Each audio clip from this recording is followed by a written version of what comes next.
Good Saturday morning, everybody, and welcome into the Alabama pregame show brought to you by Medical Properties Trust. I'm your host, Simone Eli, alongside Mike Rodak. This morning it is week 10 of the college football season, and a big one, a top 10 matchup after the new college football playoff rankings are out, as number 6 Alabama travels to number 10 LSU. Kickoff set for 6 o'clock, a night game in Death Valley, Baton Rouge. That is where Mike Rodak joins us live right now. A hotel room somewhere outside of Baton Rouge. Mike, what's the vibe been like since you've been in town?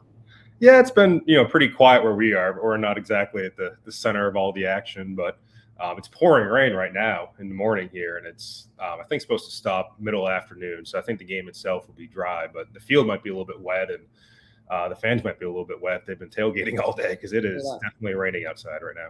No doubt about that. Laura Goldman behind the scenes, and she has the emoji there. Night game in Death Valley. It's certainly something that people look forward to, that people talk about, people are excited about for sure. Mike, I specifically remember when I've covered games in Baton Rouge, what it feels like to walk into the stadium. And like you said, just the tailgating, the food. I mean, you can't go anywhere without the smell of some sort of gumbo, some sort of amazing sort of food. If you're nice enough to the folks, they will give you some food to try as well. But the experience is just a whole different ball game when it comes to a game in the SEC. Yeah, this is actually my first trip down here. Nice. Be nice to the folks. Team, but 2020 was the COVID year, which was the last year they played down here, and they were limiting capacity in the press box. So I was watching that one from home, but definitely excited to check out a new stadium in the SEC. And like you said, it's a good atmosphere. I think it's always been known that way. And this will be the first time since 2018 that Alabama will be here playing in front of a full crowd, because it was 20% 2 years ago. And there's only 4 players on the team that are actually left from that game that have experienced this previously. So I'm certainly not alone among the players in the team. 95% of the players have not been here for a full-blown game atmosphere.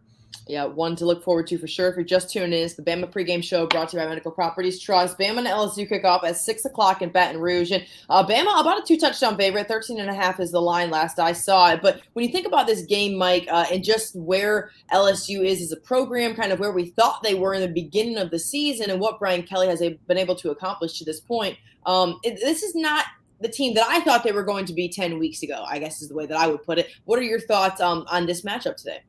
Well, they were such a wild card going into the year. I remember doing my, preseason rankings for the SEC for the preseason poll, and it's like, I don't know where to put them in the SEC West. I could probably have seen them as high as 2 or 3, which is right, that might be where they end up. But I could also see them being one of the worst teams in the SEC West, and I think they've avoided that. But, there's a lot of people that I think were down on them after that first game against FSU, and they lost. It wasn't a blow up by any means. It was a pretty close game towards the end. And, people were already kind of hounding Brian Kelly, but I mean, he's done a good job. And every single time that Nick Saban talks about Brian Kelly, it's always glowing praise and a lot of respect. And he's one of the few peers that Nick Saban really has in terms of all-time wins. And, certainly some of those wins for Brian Kelly have come at the D2 level, but he was incredibly successful at the D2 level, and then has won a lot of games, Cincinnati and Notre Dame, and now, starting to do that at LSU. And I think he's only 6 wins behind Saban on the all-time wins list. So every time you listen to Saban, it's always this team is well coached. And, you listen to LSU people too, and it seems like they feel like they've always had the talent and they've always recruited very well down here. And I think Saban's even said it himself. They've always had great players, but now they have a great coach, and maybe coach who might be a little bit more disciplined compared to the past, and getting players to – That's a nice way to put that, Mike. Yeah, you kind of you can read between the lines there when you listen to Saban. I think Saban even said it himself. They've always had great players, but now they have a great coach, and I think you kind of tell what he's getting at there. Absolutely. Nick Saban, high praise for Brian Kelly. Brian Kelly's comments about Nick Saban this week were somewhat entertaining as well in moments. Just having some lighthearted moments, having a little bit of fun. Brian Kelly is 0-2 against Alabama. You don't have to look very far to remember those games, of course, against Notre Dame, rather. When you look at what Brian Kelly kind of said in the media this week, Mike, it seemed like he was trying to kind of maybe lighten the mood a little bit for a pretty significant game. Yeah, he did kind of make that joke to start his press conference on Monday, saying happy birthday to Nick Saban, and hopefully that loosens him up, which, I think we wished him happy birthday. There was a reporter in the room when he was walking off. Saban's walking off his Monday press conference who said happy birthday, and Nick Saban did not even break stride, which there's some debate on whether he actually heard it. Sometimes you can have trouble hearing out of one ear, but if he did hear it, he certainly did not react in the slightest. He's certainly a pretty focused guy. I don't think that was terribly surprising. I don't know if Brian Kelly's going to soften him up that way. But like I said, I do think there's a ton of respect from Saban and towards Brian Kelly, probably more than any other coach I can think of that he's gone up against. Maybe, Kirby Smart or Dabo. But, it's a team that I think could use a coach like Brian Kelly. And I think that it seems like he's done some good things down there. Yeah. When you think about what is on the line for this game tonight, a lot is going on tonight, 6 o'clock in Baton Rouge. The SEC West really up for grabs. When you look at the college football playoff rankings this week, not a lot of 2-loss teams ever made it. Maybe one ever, maybe not ever. I know that for a while there we talked about no 2-loss teams have ever made it to the playoffs. I think maybe one team has gotten in at this point, but this is a must-win situation for Alabama to move forward and have every goal ahead of them, not only in the West, but in the national rankings as well, Mike. Yeah, exactly. This is a must-win game, and I think Alabama's performed pretty well in those games, it seems like. You go back to last year, the SEC championship game, where everybody knew that they needed to beat Georgia, and they played their best game out of the year. And, I think for a team that doesn't seem like it's played up to their capability, certainly in a lot of their games this year, this is a chance for them to do that.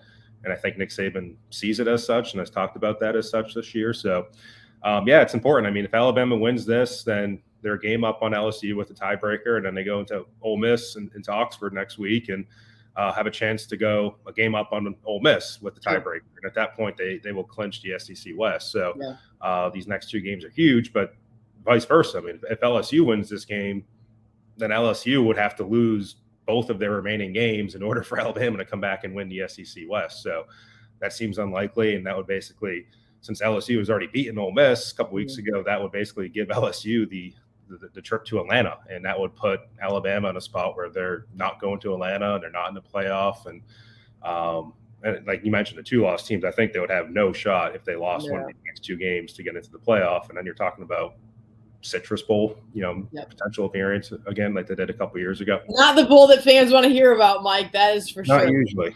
No question. No doubt about that. Let's talk a little bit about this Alabama offense.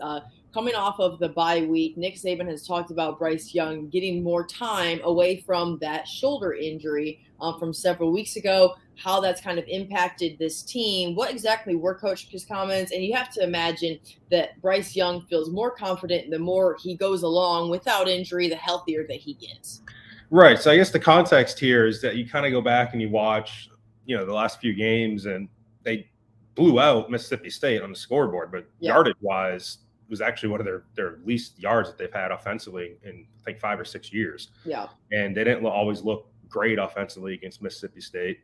Tennessee, I mean, they scored a lot of points. Keep in mind, one of those was off a fumble returned by the defense, and they just weren't quite able to keep pace offensively with Tennessee, at least for me watching it from home. And then you go back when Jalen Milroe was playing against Texas A&M, and the Arkansas game when Milroe was playing, the offense had some issues as well. And those have really been the 4 real games that they played in this year, considering how soft their September schedule was. So the offense, I think, has been an issue, at least to be that elite sort of game-breaking offense that they've been the last 4 or 5 years. And that's kind of where Saban was asked about it this week, and he essentially said, you can't really judge what you've seen the last month because either Bryce was hurt, as he was against Arkansas and out of the game against A&M, or these past 2 games that they played in Tennessee and Mississippi State, he hasn't practiced during the week. And therefore it's been Milroe and Ty Simpson taking all the reps. And then, Bryce is resting and then coming into the game on Saturday. But,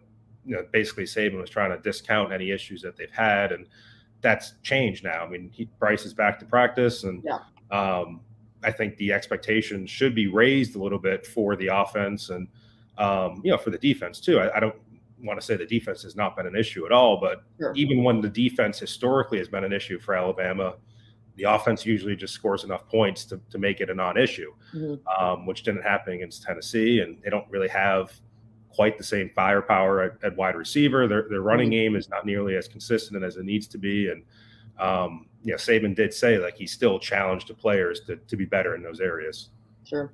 When you look back at this rivalry, Alabama LSU, there are a lot of games that were really hard fought defensive battles within the last decade, really within the Nick Saban era at Alabama. That is not the case anymore. Laura, I know you have this offensive stat graphic for us. Look at just some of the numbers these two teams are putting up. I mean, we're talking about a lot of points, 43 and 35 for Alabama and LSU. Expectation is for there to be a lot of points on the board tonight. This is not the football as of several years back. It's not the rivalry as of several years back. And honestly, this is a pretty evenly matched stat graphic here, Mike.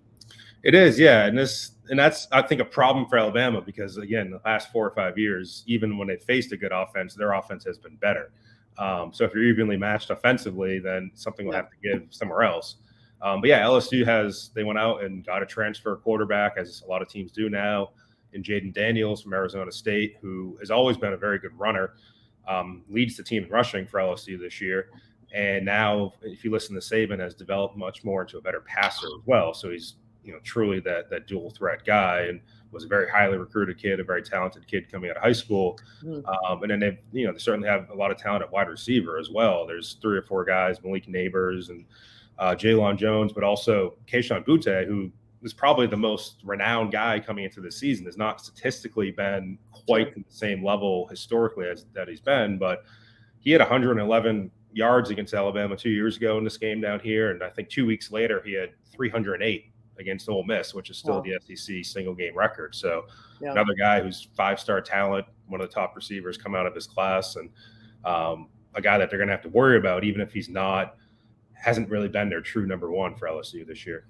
No doubt about it. Guys, if you're just tuning in, it's the Bama Pregame Show brought to you by Medical Properties Trust. Simone, Eli, Mike, Rodak. We've been talking about this matchup, Alabama, LSU, 2 high-powered offenses today. The expectations, there could be a lot of points on the board. Alabama's defense will certainly be challenged. When you look at the road ahead for Alabama, Mike, it's at Ole Miss, Austin Peay, and the Iron Bowl. There really is no time, no opportunity for slip-up when it comes to Alabama. They must maintain perfection throughout these last month of college football, going into what could be a postseason run, the playoffs. We'll see. Time will tell when it comes to the SEC championship game. But all the goals are ahead. But this is a must-happen, must-win, stay perfect right now for Alabama. Right, exactly. It's these next 2 weeks that are key. If they beat LSU, they beat Ole Miss, they clinch the SEC. If they lose to either, then again, I just don't see a path for them to go to the playoff. And then, you're losing that. Let's say you lose to LSU. Sure. You still have a really tough game against Ole Miss, and all of a sudden you're staring down the possibility of a 3-loss season, which it's been a while since they've had that. So there's a lot on the line. Yeah. But if they do win, you still, the Austin Peay game gives you a chance to play some other guys, as it always does, as much as, Saban will talk about the opposite that week. That sure. is what that game will offer. And then the Auburn game, I don't know. Like, Auburn obviously has had their issues this year. A lot going on over there, yeah. Cadillac Williams seems to be a good motivating force for that locker room. And, I think it would be different if that game was in Jordan-Hare. In this case, they're coming to Bryant-Denny. But it's obviously a game you can't really let up the gas on at all. So they'll still have to win that and then, go to Atlanta and play either Georgia or Tennessee, which basically will be decided by today's game. So as it always is, it gets tougher as you go on. But this is kind of where Alabama's going to have to make some noise and where the season's going to be decided. Yeah, like you just mentioned, Mike, this is not the only game to look forward to today. It's a 6 o'clock game, but the 2:30 CBS game of the week is Tennessee and Georgia. When you look at that matchup, just talk briefly. What is your expectation level for a game that's going to probably determine the East and potentially have some not potentially, but definitely have some very significant impact on the national rankings? So I really don't know about this game. Like I've been asked about it a few times. I'm like, I just don't have a good feel on who's going to win. I think it obviously helps that it's at Georgia. I think Tennessee's been tested, but like going into Georgia, I think is going to be a different level for them. But at the same time, I haven't been as impressed with Georgia as I was last year. Like watching that Missouri game, and Kent State, they even had some issues against. Like, I don't know. I think it's a better offensive team from Georgia. That I think Stetson Bennett looks better, and their tight ends are really effective, and they're able to kind of run the ball, but defensively, they're not quite as dominant as last year. Mm-hmm. At Tennessee, it's like you love what you see out of their offense if you're a lover of offense, but going up against Georgia's defense in Athens is probably a different animal. So I honestly don't know. Like, I'm excited to watch this game just to find out. And I guess that's why we all watch the games, is to see what happens. Yeah, J.R. Smith says Tennessee by 2 scores. We will see. Georgia is about a 9-point favorite, 8-point favorite in this game, so that's the one to look forward to. At 2:30, then, of course, the big one in Baton Rouge, 6 o'clock kickoff between Alabama and LSU. Guys, thanks so much for tuning into the Alabama Pregame Show, brought to you by Medical Properties Trust. For Mike Rodak, I'm Simone Eli. We will see you guys back here for the postgame show. Have a great college football Saturday.